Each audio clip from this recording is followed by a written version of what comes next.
안녕하세요, 여러분. 오늘 들려드릴 이야기는요, 한 가족에게 일어난 참으로 기묘하고도 우픈 사건에 관한 것입니다.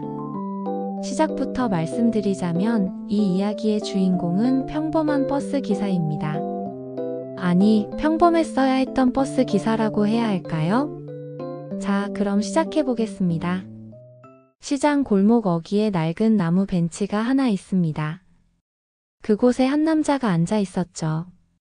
강도현 씨 65. 40년간 시내버스를 몰아온 베테랑 기사입니다.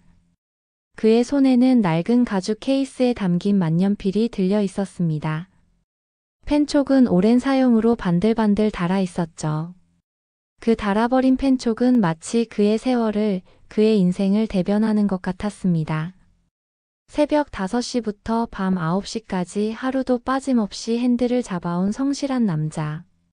정년퇴직을 앞둔 지금 수많은 승객들이 그의 버스를 타고 내렸지만 정작 그 자신은 어디로 가야 할지 모르는 상황에 놓여 있었답니다. 벤치 옆 가로등이 깜빡이기 시작했습니다. 또 하루가 저물어가고 있었지요. 강도현 씨는 만년필을 천천히 펜케이스에 넣으며 한숨을 깊게 내쉬었습니다. 집으로 돌아가야 할 시간이었지만 발걸음이 쉽게 떨어지지 않았지요. 그때 그가 혼잣말처럼 중얼거렸습니다. 오늘도 또 한 줄을 써야겠군. 이 말에는 묘한 비밀이 숨어 있었습니다. 하지만 그 비밀의 정체를 아는 사람은 아무도 없었지요. 아, 그런데 여러분 하나 기억해 두셔야 할 게 있습니다. 강도현 씨의 핸드폰 배경화면에는 왠지 모르게 라스베이거스 카지노 사진이 저장되어 있었다는 것. 평범한 버스 기사의 핸드폰에 왜 카지노 사진이 있었을까요? 이것이 첫 번째 복선입니다. 이야기는 40년 전으로 거슬러 올라가야 할 것 같습니다. 강도현 씨가 처음 버스 기사가 된 바로 그날 말이지요. 새벽 출근길 아내 이순자가 조심스럽게 건넨 것이 바로 그 만년필이었답니다. 당시 25의 순자는 시장에서 작은 반찬 가게를 막 시작한 참이었지요. 넉넉하지 않은 살림에도 불구하고 남편을 위해 아껴둔 돈으로 산 선물이었습니다. 순자는 남편에게 말했습니다. 힘든 일 있으면 이걸로 마음을 적어보라고. 글을 쓰면 마음이 정리될 뿐만 아니라 당신의 삶에 의미를 더해줄 거라고 말이죠.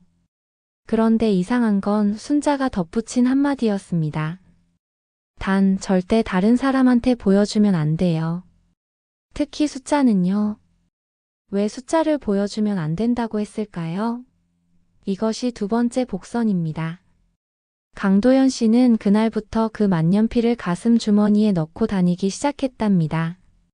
처음에는 정말로 마음의 소리를 적어보려 했지요. 하지만 시간이 흐르면서 그가 적는 것은 감정이 아니라 이상한 숫자들이 되어갔답니다. 25만, 마이너스 315, 18만, 마이너스 428, 32만, 마이너스 512. 언뜻 보면 금액과 날짜 같기도 하고 아니면 전혀 다른 암호 같기도 한 숫자들이었지요. 그러나 그 숫자들에는 그의 고단한 삶과 가족을 향한 묵묵한 사랑이 담겨 있었답니다. 아니, 적어도 그는 그렇게 믿고 있었습니다. 첫 아이 민호가 태어나던 날도 강도현 씨는 그 만년필로 무언가를 적었습니다. 하지만 그것이 무엇인지는 아무도 알 수 없었지요. 세월은 흘러 강민호는 35이 되었고 작은 회사에 다니며 나름대로 성실하게 살아가고 있었습니다. 결혼도 했고요. 며느리 박유진 32살. 대학에서 경영학을 전공한 똑똑한 여성이었습니다. 그런데 문제가 생기기 시작했습니다. 아버지와의 관계가 날로 서먹해져만 갔지요. 강도현 씨의 행동이 점점 이상해져 갔거든요. 며느리 박유진의 차가운 목소리가 현관을 가득 메우는 일이 잦아졌습니다. 또 술 냄새가 난다고 아버지는 도대체 뭘 생각하고 사시는 거냐고 말이죠. 강도현 씨는 아무 말 없이 고개를 숙일 뿐이었습니다. 변명하고 싶은 마음도 있었지만 말로는 설명할 수 없는 복잡한 사정들이 있었던 거죠. 그는 그저 묵묵히 자신의 방으로 들어가 책상 앞에 앉아 그 만년필을 꺼내 만지작거릴 뿐이었습니다. 그리고 또 뭔가를 적어댔지요. 며느리 유진이 남편 민호에게 불만을 털어놓는 소리가 문틈으로 새어 들어왔습니다. 민호 역시 아버지를 이해하지 못하기는 마찬가지였답니다. 겉으로 드러내지 않았지만 그의 마음속에는 아버지에 대한 실망과 책임감에서 오는 답답함이 쌓여가고 있었습니다. 한때는 아버지를 존경했던 아들이었지만 언제부터인가 그 마음은 실망과 부끄러움으로 변해가고 있었답니다. 순자 씨의 반찬 가게는 그나마 가족의 마지막 희망이었습니다. 정성스럽게 만든 밑반찬들로 동네에서는 제법 소문이 나 있었거든요. 하지만 바로 그 가게에 먹구름이 몰려오고 있었답니다. 어느 날 갑작스럽게 식중독 신고가 들어온 것이지요. 보건소의 조사가 시작되었고 온 동네가 술렁이기 시작했답니다. 결과는 무혐의였지만 이미 소문은 걷잡을 수 없이 퍼져나간 뒤였지요. 동네 사람들의 수군거림이 시작되었습니다. 순자네 반찬 먹고 배탈 났다더라. 근데 보건소가 왔다더라. 뭔가 문제가 있으니까 신고가 들어온 거 아니겠냐는 등등. 가게는 순식간에 한산해졌습니다. 그 무렵 강도현 씨의 행동에는 묘한 변화가 나타나기 시작했답니다. 평소보다 더 자주 그 만년필을 꺼내 메모장에 뭔가를 적어댔지요. 하지만 그가 적는 것들은 여전히 누구도 해독할 수 없는 숫자들 뿐이었답니다. 어느 날 유진이 우연히 그 메모장을 보게 되었습니다.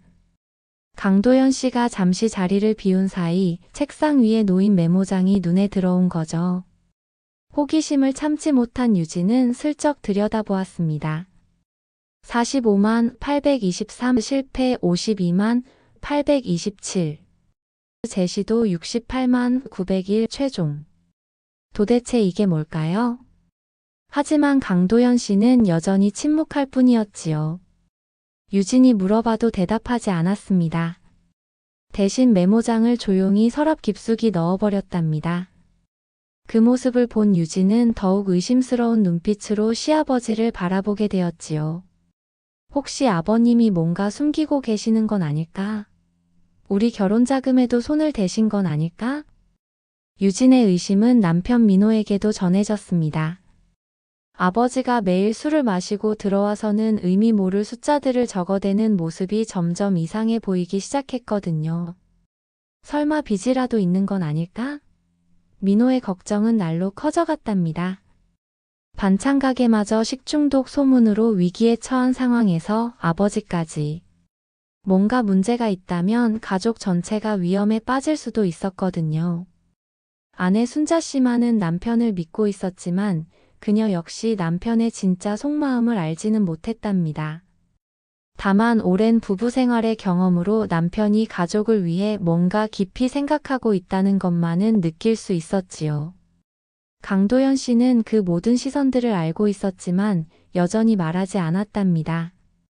자신의 침묵이 가족을 위한 마지막 방패라고 생각했거든요. 때가 되면 모든 것이 밝혀질 거라고 혼자서만 생각하고 있었지요. 그런데 이상한 일들이 계속 일어났습니다. 강도현 씨가 새벽마다 외출을 하기 시작한 거예요. 새벽 2시, 3시에 슬그머니 집을 나갔다가 동이 트기 전에 돌아오곤 했답니다.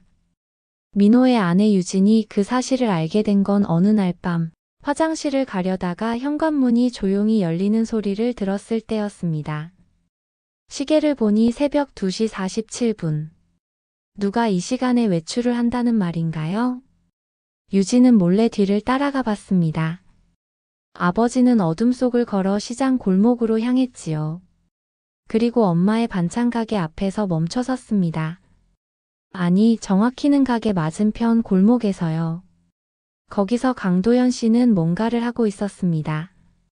전봇대를 살피고 건물 구석구석을 들여다보고 심지어 바닥에 엎드려서 뭔가를 확인하기까지 했지요. 마치 탐정처럼 말입니다. 1시간쯤 지났을까요? 강도현 씨는 작은 노트에 뭔가를 적더니 조용히 돌아섰습니다.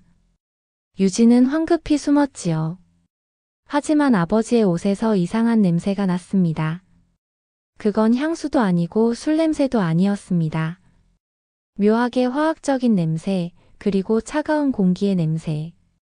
나중에 알고 보니 그건 냉동창고 앞 소독약 냄새였지만 그때 유진은 더욱 큰 의심을 품게 되었답니다. 다음 날 유진은 남편 민호에게 이 사실을 털어놓았습니다. 민호도 깜짝 놀랐죠. 아버지가 새벽에 외출을 한다니. 게다가 엄마 가게 앞에서 수상한 행동을 한다니. 도대체 무슨 일이 일어나고 있는 걸까요? 드디어 민호는 견디다 못해 결단을 내렸습니다. 가족의 재산을 지키기 위해서라며 변호사를 찾아가기로 한 것이지요. 아버지를 상대로 한 법적 조치를 검토해 보겠다는 무거운 결심이었답니다. 유진의 말에 힘을 얻은 민호는 법무법인을 찾아갔습니다. 상담을 받고 나서 법원에 필요한 서류를 제출하러 가게 되었지요. 재산가압류 신청서.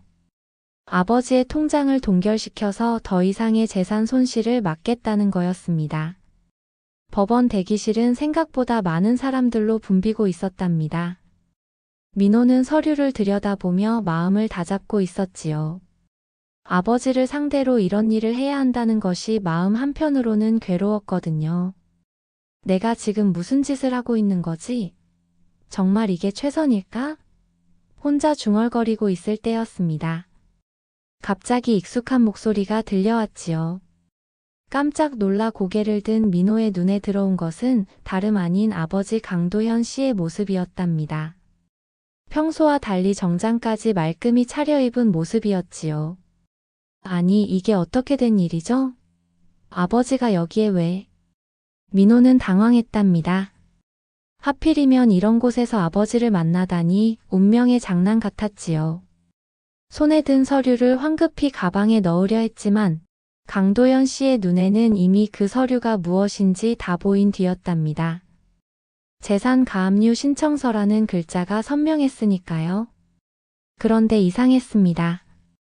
아들이 자신을 고발하려 한다는 것을 안 순간에도 강도현 씨는 화를 내기는커녕 오히려 쓸쓸한 미소를 지었거든요. 그리고는 조용히 말했습니다. 나도 여기 볼 일이 있어서 왔다고. 우리 같이 들어가자고 말이죠. 그날 강도현 씨가 법원에 온 이유를 민호는 알 수 없었답니다. 하지만 분명한 것은 아버지도 뭔가 중요한 일로 이곳에 왔다는 것이었지요. 그리고 그 일은 아들의 고발보다 훨씬 더 중요한 일일지도 모른다는 불길한 예감이 들었습니다. 그날 밤 부자는 오랜만에 단둘이 시간을 보내게 되었습니다. 강도현 씨가 먼저 제안한 일이었지요. 할 얘기가 있다며 찜질방에 가자고 했답니다. 찜질방 이름은 왕궁찜질방. 여기서 세 번째 복선입니다. 이 찜질방 이름 기억해 두세요. 라커룸은 조용했습니다. 평일 늦은 시간이라 사람들이 별로 없었거든요. 민호는 아버지가 또 술을 마실까 봐 걱정했지만 이상하게도 강도현 씨는 물만 마시고 있었답니다. 강도현 씨는 평소와 다른 모습이었습니다. 어깨가 쫙 펴져 있었고 눈빛도 또렷했지요. 마치 오랫동안 준비해온 무언가를 드디어 꺼내놓을 때가 되었다는 듯한 표정이었답니다. 아버지가 미안하다고 말했습니다. 사실은 네가 어릴 때부터 준비해온 게 있다고 말이죠. 강도현 씨는 주머니에서 그 낡은 만년필과 두툼한 메모장을 꺼냈습니다. 메모장은 생각보다 훨씬 두껍고 낡아 있었지요. 얼마나 많은 세월의 무게가 담겨 있는지 짐작할 수 있었답니다. 민호의 가슴이 두근거리기 시작했습니다. 그동안 아버지가 숨겨왔던 비밀이 드디어 밝혀지는 순간이었거든요. 강도현 씨가 메모장을 민호에게 건네주었습니다. 그 순간 민호의 눈이 휘둥그레졌답니다. 민호가 메모장을 펼쳐보는 순간 그동안 의심했던 모든 것들이 한순간에 무너져 내렸답니다. 거기에는 암호 같은 숫자가 아니라 정성스럽게 적힌 글들이 빼곡했거든요. 민호 대학 등록금 매월 30만 원씩 적립, 1998년 3월 시작. 민호 결혼자금 매월 50만 원씩 적립, 2001년 시작 민호 앞으로 아파트 계약금. 15년간 모은 금액 3천만 원 민호 미래 자녀 교육비 매월 20만 원씩 적립 중. 페이지를 넘길 때마다 민호의 가슴은 더욱 뛰었답니다. 아버지가 자신을 위해 이렇게 치밀하게 계획하고 준비해왔다는 사실에 숨이 막힐 지경이었지요. 아버지가 설명했습니다.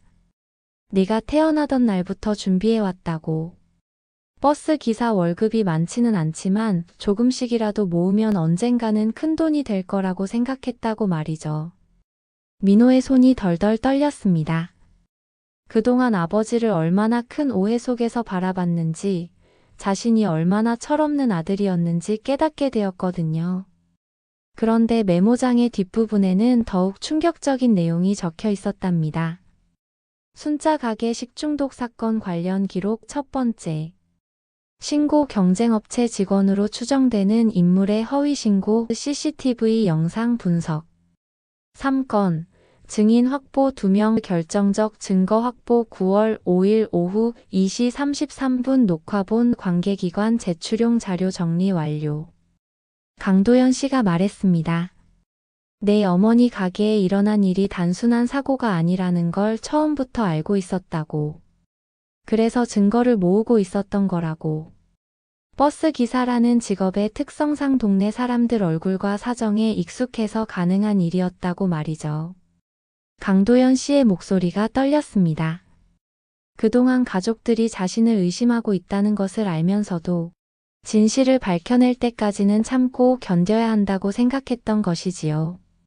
그리고 법원에 간 것도 우연이 아니었답니다.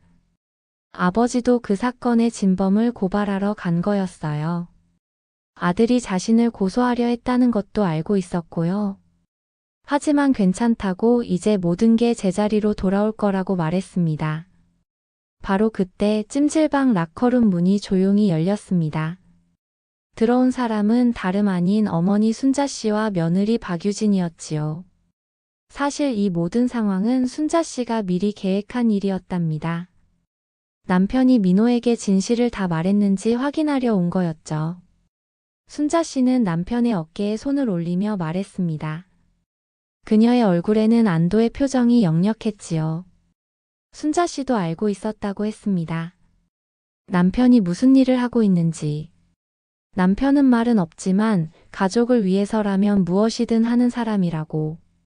그런데 아들 부부가 점점 아버지를 오해하기 시작하는 걸 보니까 마음이 아팠다고. 그 침묵이 아버지를 외롭게 한다는 걸 누구보다 잘 알고 있었다고 말이죠. 유진도 놀란 표정이었습니다. 시아버지에 대해 완전히 잘못 생각하고 있었던 것이지요. 자신이 너무 성급하게 판단했다고 사과했답니다. 순자 씨는 가방에서 작은 찻잔 세트를 꺼냈습니다. 예전에 결혼할 때 받은 선물로 가족이 한자리에 모일 때마다 사용하던 소중한 물건이었지요. 자, 이제 정말로 가족다운 대화를 해보자고 말하며 찻잔에 따뜻한 차를 따랐습니다. 오랜만에 온 가족이 한자리에 모여 진솔한 이야기를 나눌 수 있게 된 것이지요. 민호의 눈에서 눈물이 흘러내렸습니다. 아버지가 자신을 위해 이렇게 많은 것을 준비해왔다는 사실에 가슴이 미어졌거든요. 그런데 바로 그때였습니다. 찜질방 스피커에서 급박한 방송이 나왔습니다. 고객 여러분께 긴급히 알려드린다고 1층에 수상한 가방이 발견되었다고 모든 고객분들께서는 신속히 대피해달라는 방송이었죠. 온 찜질방이 발칵 뒤집혔습니다. 사람들이 우르르 몰려나갔지요. 패닉 상태였습니다. 누군가는 테러라고 소리쳤고 누군가는 폭발물이라고 외쳤답니다. 그런데 강도연 씨는 태연했습니다. 저거 내 가방이라고. 1층에 놓고 온 택배 상자인데 거기에 폭탄 할인 스티커가 붙어 있었나 보다고 말했습니다. 요즘 온라인 쇼핑 업체들이 그런 스티커 붙여서 보내잖냐고 말이죠. 다들 허탈하게 웃었습니다. 한바탕 소동이 지나갔지요. 하지만 이 웃음은 잠시뿐이었습니다. 왜냐하면 이순자가 진짜 폭탄급 발언을 준비하고 있었거든요. 순자 씨가 조용히 입을 열었습니다. 사실 내가 할 이야기가 더 크다고. 너희 아버지가 모은 돈 4천만 원. 그거 사실은 진짜가 아니라고 말이죠. 모두가 놀라서 이순자를 쳐다봤습니다. 진짜가 아니라니 그게 무슨 말인가요? 이순자는 천천히 설명하기 시작했습니다. 남편이 40년간 모은 돈은 사실 4천만 원이 아니라 1억 2천만 원이었다고. 그중 8천만 원은 이미 다른 곳에 투자되어 있다고 말이죠. 어디에 투자되었냐고요? 바로 왕궁찜질방 지분에 투자되어 있었던 겁니다. 아니, 정확히는 이 찜질방 건물주가 바로 강도연 씨였던 거예요. 민호는 입을 다물 수가 없었습니다. 아버지가 건물주라니? 평생 버스 기사로 살아온 아버지가 건물을 소유하고 있었다니? 순자 씨가 계속 설명했습니다. 남편이 40년간 모은 돈으로 20년 전에 이 낡은 건물을 샀다고. 당시에는 정말 허름한 건물이었는데 조금씩 리모델링해서 찜질방으로 만들었다고. 그리고 그 수익금으로 민호의 미래를 준비해왔다고 말이죠. 핸드폰 배경화면에 라스베이거스 카지노 사진도 이제 이해가 되었습니다. 그건 도박이 아니라 찜질방 인테리어 참고 자료였던 거예요. 화려한 찜질방을 만들고 싶어서 해외 유명 시설들을 연구하고 있었던 거죠. 그리고 새벽에 외출했던 이유도 밝혀졌습니다. 아내의 반찬 가게 사건을 해결하기 위해 증거를 수집하던 것도 있었지만 사실은 이 찜질방 관리를 위해서이기도 했답니다. 새벽 시간에 시설 점검을 하고 청소 상태를 확인하고 보일러를 체크하던 거였죠. 그런데 이순자의 다음 말에 모두가 더욱 놀랐습니다. 사실 자신도 몰래 돈을 모아왔다고. 반찬 가게 수익금으로 말이죠. 그 돈이 지금 얼마냐고요? 5천만 원이 넘는다고 했습니다.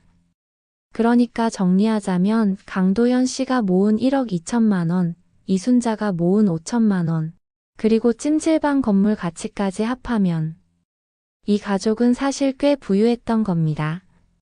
그런데 왜 숨겼을까요? 순자 씨가 찻잔을 내려놓으며 조용히 말했습니다. 왜 숨겨왔냐고요?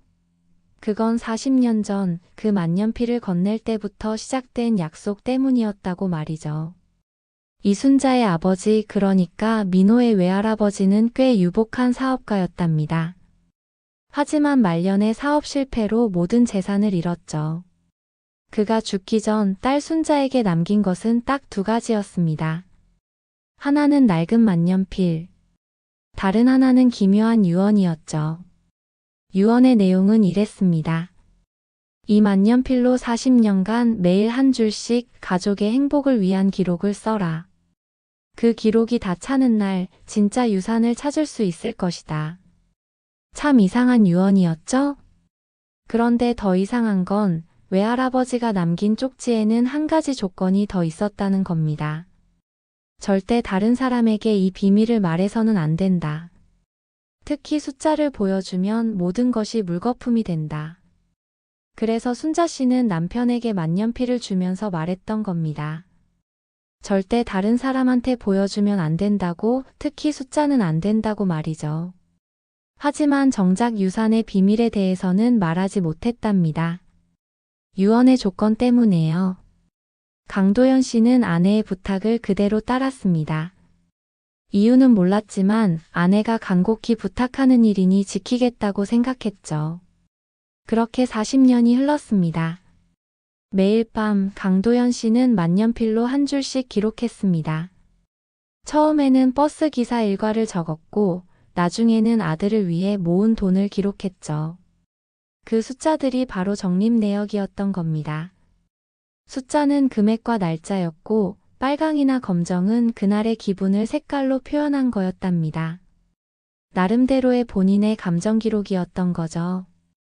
그런데 바로 오늘 찜질방에서 아들에게 메모장을 보여준 바로 그 순간 강도연 씨는 메모장의 마지막 페이지를 채웠습니다. 40년간 하루도 빠짐없이 쓴 기록. 그 마지막 줄에는 이렇게 적혀 있었답니다. 오늘 아들에게 모든 진실을 말했다. 이제 나는 진짜 아버지가 되었다.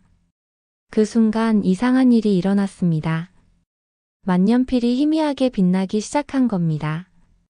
아니, 빛난다는 표현은 좀 과장이고요.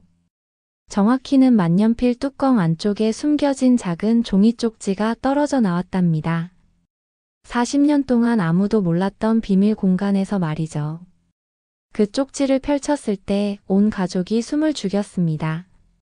거기에는 은행 계좌번호와 비밀번호가 적혀 있었거든요. 외할아버지가 남긴 진짜 유산이었습니다. 순자 씨는 떨리는 손으로 핸드폰을 꺼내 인터넷 뱅킹에 접속했습니다. 계좌번호를 입력하고 비밀번호를 넣었죠. 그리고 잔액 조회 버튼을 눌렀습니다. 화면에 표시된 숫자를 본 순간 순자 씨의 눈이 휘둥그레졌습니다. 여보, 이게 얼마였을까요? 10억? 20억? 아닙니다. 고작 87만 원이었습니다. 네, 맞습니다. 87만 원. 40년을 기다린 유산이 87만 원이었던 겁니다. 민호가 어이없어 하며 물었습니다. 외할아버지가 장난치신 거예요? 그런데 순자 씨는 웃고 있었습니다. 아니, 눈물을 흘리면서 웃고 있었답니다. 아니야, 민호야. 이게 바로 내 외할아버지의 진짜 유산이야. 순자 씨가 설명하기 시작했습니다. 외할아버지는 알고 있었다고 합니다. 자신이 사업 실패로 딸에게 물려줄 재산이 없다는 것을요. 하지만 한 가지는 물려주고 싶었답니다. 바로 매일의 감사와 가족을 위한 기록의 습관이었죠. 87만 원은 상징적인 숫자였습니다. 8은 무한을 뜻하는 숫자를 옆으로 눕힌 모양이고 7은 행운을 의미하는 숫자였죠. 그러니까 무한한 행운을 바란다는 뜻이었답니다. 외할아버지가 진짜 물려주고 싶었던 건 돈이 아니라 습관이었던 겁니다. 매일 가족을 생각하고 그 마음을 기록하는 습관. 그리고 그 기록이 쌓이면 어떤 기적이 일어나는지를 보여주고 싶었던 거죠. 실제로 강도현 씨는 그 습관 덕분에 체계적으로 돈을 모을 수 있었습니다. 매일 기록하다 보니 지출과 수입이 명확해졌고 목표가 분명해졌죠. 그렇게 모은 돈으로 건물을 샀고 아들의 미래를 준비할 수 있었던 겁니다. 결국 87만 원이 1억 2천만 원이 된 셈이었죠. 아니, 정확히는 87만 원의 의미가 1억 2천만 원을 만든 겁니다. 강도현 씨가 조용히 말했습니다. 그래서 나는 침묵했던 거야. 이 만년필의 비밀을 말하면 안 된다는 아내의 부탁 때문이기도 했지만 사실은 매일 기록하는 일이 너무 소중했거든. 그 시간만큼은 아버지가 진짜 아버지 노릇을 하는 것 같았어. 민호는 또 울음을 터뜨렸습니다. 40년간 아버지가 지켜온 침묵의 무게를 이제야 이해하게 된 거죠. 그런데 이야기는 여기서 끝이 아니었습니다. 다음 날 강도현 씨가 수집한 증거자료들이 관계기관에 제출되었고 반찬가게 식중독 사건의 진상이 완전히 밝혀졌답니다. 조사 결과 이 사건은 정말로 인근 경쟁업체가 이순자의 가게를 견제하기 위해 꾸민 음모였습니다. 허위 신고를 한 사람은 그 업체 주인의 조카였고 의도적으로 소문을 퍼뜨려 영업에 타격을 주려 했던 거죠. 강도현 씨가 수집한 증거는 완벽했습니다. CCTV 영상 3건, 증인 진술 2건, 그리고 결정적으로 조카가 보건소에 신고할 때 녹음된 통화 내역까지 확보했거든요. 법정에서의 재판 과정을 거쳐 진범이 최종적으로 밝혀졌고 순자 씨의 가게는 완전히 누명을 벗게 되었답니다. 오히려 이 사건을 계기로 동네 사람들의 동정과 지지를 받게 되었지요. 우리가 순자 씨를 오해했네. 맞아, 진짜 피해자였잖아. 이제부터라도 더 많이 사줘야지. 가게는 예전보다 더 번창하게 되었습니다. 그런데 여기서 웃긴 일이 하나 더 있었습니다. 경쟁업체 주인이 법정에서 한 변명이 가관이었거든요. 저희는 그냥 장사가 잘 돼서 시샘이 났을 뿐입니다. 이렇게까지 큰일이 될 줄은 몰랐어요. 판사가 어이없어하며 말했답니다. 시샘이 나면 당신도 맛있게 만들 생각을 하셔야지 왜 남의 가게를 망치려고 했습니까? 결국 그 업체는 영업정지 3개월의 벌금형을 받았고 이순자에게 손해배상까지 해야 했습니다. 그 금액이 얼마였냐고요? 딱 87만 원이었습니다. 우연일까요? 아마 판사가 센스 있게 맞춘 것 같기도 하고요. 그날 밤 민호는 잠을 이룰 수 없었답니다. 아버지의 메모장을 다시 한번 천천히 읽어보며 그동안 자신이 얼마나 큰 잘못을 저질렀는지 깨달았거든요. 나는 정말 철없는 아들이었구나. 민호는 자신을 자책했습니다. 아버지가 매일 술을 마시고 들어오는 것도 말없이, 메모장에 뭔가를 적어대는 것도, 심지어 새벽에 외출하는 것도 모든 것이 가족을 위한 일이었는데 자신은 그것을 이해하지 못했던 거죠. 더군다나 법원에까지 가서 아버지를 고소하려 했다니. 생각할수록 부끄러웠습니다. 민호는 아버지의 만년필을 만져보았습니다. 펜촉이 많이 달아 있었지요. 얼마나 많은 글을 써왔는지 짐작할 수 있었답니다. 다음 날 아침 민호는 일찍 일어나 아버지를 기다렸습니다. 강도현 씨가 출근 준비를 하고 있을 때 민호가 다가가 깊게 인사를 드렸지요. 강도현 씨는 아들의 어깨를 토닥이며 말했습니다. 네가 행복하면 아버지도 행복하다고 그동안 표현을 제대로 못해서 미안했다고 말이죠. 사건이 해결된 후 이순자의 반찬 가게는 다시 문을 열었습니다. 이번에는 민호와 유진도 함께 도우며 더욱 체계적으로 운영하기 시작했지요. 유진이 말했습니다. 자기들도 가게 일을 도와드리겠다고. 이순자는 고맙다며 말했죠. 이제 정말 가족이 하나가 된 것 같다고 말입니다. 강도현 씨는 정말로 술을 끊었답니다. 더 이상 현실을 피하거나 감정을 숨길 이유가 없어졌거든요. 사실 그 술도 대부분 마시는 척만 한 거였답니다. 냄새만 묻히고 실제로는 거의 안 마셨죠. 왜 술 냄새를 풍기고 다녔냐고요? 그건 가족들이 자신에게 너무 많은 기대를 하지 않도록 하기 위해서였답니다. 완벽한 아버지, 완벽한 남편으로 보이는 것보다 조금 부족한 사람으로 보이는 게 가족들한테 부담이 덜 될 거라고 생각했던 거죠. 참 이상한 배려였지만 그게 강도현 씨 나름의 사랑 표현이었던 겁니다. 이제는 매일 저녁 아들과 함께 차를 마시며 하루 있었던 일들을 나누게 되었지요. 40년 만에 진짜 대화를 나누기 시작한 겁니다. 어느 날 저녁 온 가족이 둘러앉아 찻잔 세트로 차를 마시고 있을 때였습니다. 강도현 씨가 조용히 입을 열었지요. 이제 이 만년필을 민호에게 주고 싶다고 말했습니다. 이제는 민호가 자기 이야기를 써나가야 할 때라고. 이 만년필은 그동안 아버지가 우리 가족의 행복을 위해 기록한 삶의 지혜가 담겨 있다고 말이죠. 민호는 두 손으로 정중히 만년필을 받았습니다. 그 만년필의 무게가 예전보다 훨씬 무겁게 느껴졌지요. 아버지의 정성과 사랑이 고스란히 담겨 있었거든요. 민호가 말했습니다. 아버지처럼 가족을 위해 묵묵히 희생하는 사람이 되겠다고. 그런데 강도현 씨의 대답이 의외였습니다. 희생이 아니야, 아들아. 사랑하는 가족을 위한 일은 희생이 아니라 기쁨이란다. 그리고 말이야, 민호야. 강도현 씨가 피식 웃었습니다. 너는 아버지처럼 40년을 참고 살 필요 없어. 아버지는 표현을 못해서 고생했지만 너는 달라. 매일 기록하되 매일 말로도 표현해. 그게 진짜 행복한 가족을 만드는 방법이야. 민호는 고개를 끄덕였습니다. 그리고 그날 밤 새로운 메모장에 첫 번째 글을 썼습니다. 오늘 나는 세상에서 가장 위대한 아버지를 두었다는 걸 깨달았다.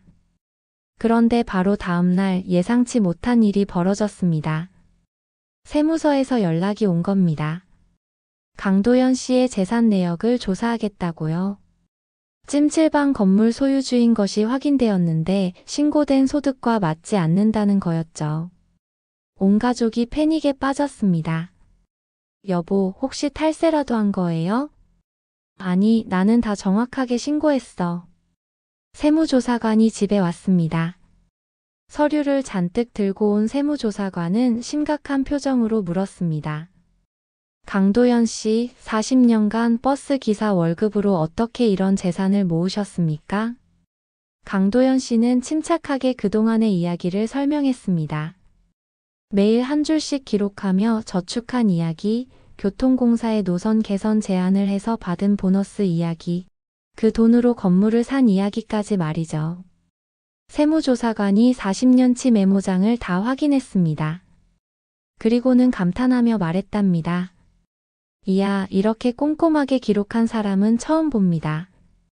모든 수입과 지출이 정확하게 기록되어 있네요. 이 정도면 오히려 모범 납세자상을 드려야 할 것 같은데요. 결국 세무조사는 아무 문제 없이 끝났습니다. 오히려 강도연 씨는 40년 성실 납세자로 선정되어 표창장까지 받게 되었죠. 표창식 날 민호가 웃으며 말했습니다. 아버지, 이제 정말 모든 게 해결된 거죠? 그래, 이제 정말. 그 순간 강도연 씨의 핸드폰이 울렸습니다. 화면을 보더니 얼굴이 굳어졌어요. 전화를 건 사람은 외국에서였습니다. 이순자의 고모, 그러니까 만년필을 준 외할아버지의 동생이었죠. 고모가 말했습니다. 오빠가 돌아가시기 전에 자신에게 맡긴 게 있다고. 만약 손녀 사위가 40년간 약속을 다 지키면 전해주라고 했다는 거예요. 그게 뭐냐고요? 바로 만년필 제조사의 주식이었습니다. 그것도 창립 멤버 주식이라 지금은 엄청난 가치를 지닌 주식이었죠. 외할아버지는 젊었을 때 그 만년필 회사의 초기 투자자였답니다. 그래서 그 회사 만년필을 특별히 아꼈던 거고 그걸 사위에게 물려준 거였죠. 그 주식의 현재 가치는 12억 원이었습니다. 네, 12억이요? 온 가족이 기절할 뻔했습니다. 고모가 웃으며 말했습니다. 우리 오빠가 그러시더라고. 40년을 참고 매일 기록할 수 있는 사람이라면 이 재산도 잘 관리할 수 있을 거라고. 그래서 시험한 거래. 근데 정말 해내셨네요. 민호가 어이없어 하며 말했습니다. 아니, 외할아버지가 그럼 처음부터 부자였던 거예요? 응, 사업 실패한 건 맞는데 이 주식은 따로 숨겨두셨지. 진짜 가족을 사랑하는 사람에게만 물려주고 싶으셨대. 강도연 씨가 허탈하게 웃었습니다. 그럼 나는 40년 동안 이미 부자였는데 모르고 산 거네요? 네, 그런 셈이죠. 하하. 한 달이 지났습니다. 이순자의 반찬 가게는 예전보다 더욱 번창하게 되었고 강도연 씨는 드디어 버스 기사를 은퇴했답니다. 40년간의 운전대를 내려놓은 거죠. 12억짜리 주식은 어떻게 되었냐고요? 강도연 씨는 그 돈으로 동네 청소년들을 위한 장학재단을 만들었습니다. 이름은 매일 한 줄 장학재단. 매일 조금씩 노력하는 학생들을 돕는 재단이었죠. 시장 골목의 그 벤치에 다시 앉은 강도연 씨의 모습은 몇 달 전과는 완전히 달랐습니다. 등이 꼿꼿하고 얼굴에는 평온한 미소가 떠올라 있었거든요. 저녁 시간 민호가 아버지에게 물었습니다. 아버지, 오늘은 뭘 적으셨어요? 오늘은 네가 웃는 모습을 적었단다. 네가 진짜로 행복해하는 모습을 보니까 아버지도 너무 기뻤어. 그래서 그 기분을 잊지 않으려고 적어뒀지. 민호도 이제는 자신만의 메모장을 가지고 있었습니다. 아버지처럼 가족에 대한 사랑과 감사의 마음을 글로 기록하고 있었거든요. 아버지, 저도 오늘 메모장에 한 줄 적었어요. 뭘 적었는데? 오늘은 아버지가 웃는 모습을 적었습니다. 두 사람이 마주 보며 웃었습니다. 그 웃음소리는 온 집안을 따뜻하게 만들었지요. 유진도 이제는 시아버지를 진심으로 존경하게 되었습니다. 겉으로 드러나지 않지만 가족을 위해 모든 것을 바치는 그 마음을 이해하게 되었거든요. 자신도 메모장을 하나 샀답니다. 이순자는 남편과 아들이 화해한 모습을 보며 가장 행복해했습니다. 오랫동안 품고 있던 걱정이 모두 해결되었거든요. 그리고 가장 웃긴 건 그 경쟁업체 주인도 요즘 메모장을 쓰기 시작했다는 겁니다. 감옥에서 나와서 말이죠. 매일 반성문을 쓴다는데 그것도 만년필로 쓴답니다. 나도 40년 쓰면 부자 되나요? 판사가 웃으며 말했답니다. 글쎄요, 일단 40년 동안 착하게 사는 게 먼저겠죠? 그런데 여러분, 이야기는 아직 끝이 아닙니다. 마지막 반전이 하나 더 남아있거든요. 민호가 아버지에게 받은 그 만년필. 알고 보니 이게 그냥 만년필이 아니었습니다. 이건 세계에서 딱 100자루만 생산된 한정판 만년필이었고 그중 1호였던 겁니다. 그 만년필 회사가 창립 100주년을 맞아 1호 만년필을 찾는다는 광고를 냈는데 그 보상금이 얼마였냐고요? 10억 원이었습니다. 강도연 씨가 그 광고를 보고는 빙그레 웃었답니다. 민호야, 이건 내 거니까 네가 결정해. 아버지, 이건. 하지만 아버지 생각은 이래. 이 만년필은 팔지 말자. 대신 우리 집안의 가보로 남기는 거야. 그리고 네 아이가 태어나면 그 아이에게 물려주는 거지. 또 40년 후를 위해서. 민호는 고개를 끄덕였습니다. 네, 아버지. 그렇게 할게요. 그리고 민호는 문득 깨달았습니다. 아버지가 40년간 지켜온 것은 만년필이 아니라 가족을 향한 매일의 기록이라는 습관이었다는 것을요. 그 습관이 1억 2천만 원을 만들었고 12억짜리 주식을 지켜냈고 결국 행복한 가족을 만들어낸 것이었습니다. 87만 원이 12억이 되고 또 10억이 더해져 22억이 되었지만 정작 강도연 씨가 가장 소중하게 생각한 건 돈이 아니었습니다. 매일 밤 가족을 생각하며 한 줄을 적는 그 시간. 그것이 진짜 유산이었던 거죠. 여러분, 이렇게 한 가족의 오해와 갈등이 진실의 힘으로 해결되었답니다. 때로는 우리가 보는 것이 전부가 아닐 수도 있지요. 서로를 이해하려는 마음과 진실한 소통이 있다면 어떤 어려움도 극복할 수 있다는 것을 이 이야기가 보여주고 있습니다. 그 만년필은 앞으로도 계속해서 사랑의 이야기들을 써내려갈 것입니다. 강도연 씨에서 민호에게로, 그리고 언젠가는 민호의 자녀들에게로 전해지며 가족의 소중한 유산이 되어갈 것이지요. 아, 그리고 마지막으로 하나 더. 강도연 씨가 운영하던 왕궁 찜질방의 새 이름이 뭔지 아세요? 만년필 찜질방입니다. 입구에는 이런 문구가 붙어 있답니다. 매일 한 줄씩 행복을 기록하세요. 40년 후 당신도 부자가 됩니다. 물론 진짜 부자가 되는 건 돈이 아니라 행복이지만요. 여러분도 혹시 가족과의 관계에서 오해가 있다면 용기를 내어 진실한 대화를 나눠보시기 바랍니다. 그리고 매일 한 줄씩 감사한 마음을 기록해 보세요. 40년은 안 걸릴지도 모릅니다. 어쩌면 내일부터 당신의 인생이 바뀔지도 모르니까요. 사랑하는 사람들과의 관계에서 가장 중요한 것은 진실과 이해, 그리고 매일의 작은 노력이라는 것을 잊지 마시길 바라며 오늘의 이야기를 마치겠습니다. 저는 다음 사연을 들고 다시 찾아오겠습니다. 감사합니다.